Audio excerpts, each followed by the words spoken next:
Hello friends, இன்றைக்கி வீடியோவில் பார்க்க போகிறது ரோஜா செடியில் நிறைய தளிர் வர வைக்கிறதுக்கு, பெரிய பூக்கள் பூக்கிறதுக்கு இன்றைக்கி வீடியோவில் பார்க்கலாம். வீடியோக்குள்ளே போகிறதுக்கு முன்னாடி புதுசாக பார்க்குறவங்க நம்ம சேனலை சப்ஸ்கிரைப் பண்ணிக்கோங்க. வாங்க வீடியோக்குள்ளே போகலாம்.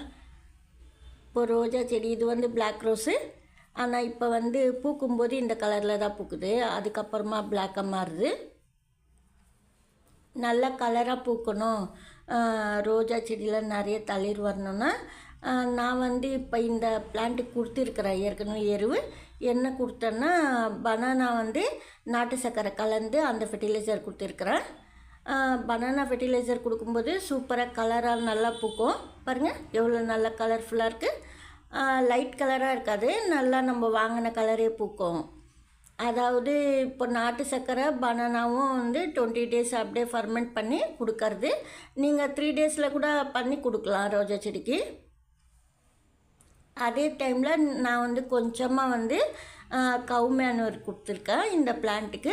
ஏன்னா மாட்டு சாணம் கொடுத்தாலும் ரொம்ப நல்லது. நான் ஒரே டைமுக்கு அப்படி இல்லாமல் 3 டேஸு கழித்து நான் கொடுத்துருக்குறேன். இப்போது நம்ம பனானா ஃபெர்டிலைசர் கொடுக்குறீங்க, 3 டேஸ் கழித்து மாட்டு சாணம் கொடுக்கலாம். அந்த மாதிரி இல்லைன்னா வெஜிடபிள் வேஸ்ட்டு கம்போஸ்ட் போடலாம். அந்த மாதிரி கொடுக்கும்போது நல்லா கலர்ஃபுல்லாக பிளான்ட்டில் ஃப்ளவர் இருக்கும். அதே சமயத்தில் வேப்ப முன்னாக்கு நீங்கள் போடணும். அப்பப்போ கொஞ்சம் வேப்ப முன்னாக்கு போடணும்.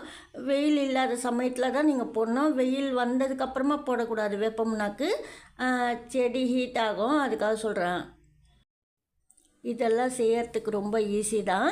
இந்த ஃபெர்டிலைசர்லாம் கொடுத்தீங்கன்னா ரோஜா செடியில் நல்லா தளிர் கலராக பூக்கும், பெரிய பூக்களாக பூக்கும் ரோஜா செடியில். இந்த விஷ்போன் பிளான்ட்டில் நிறைய பூ பூத்துருக்கு பாருங்கள், சூப்பராக இருக்குது. நன்றி, தேங்க்யூ.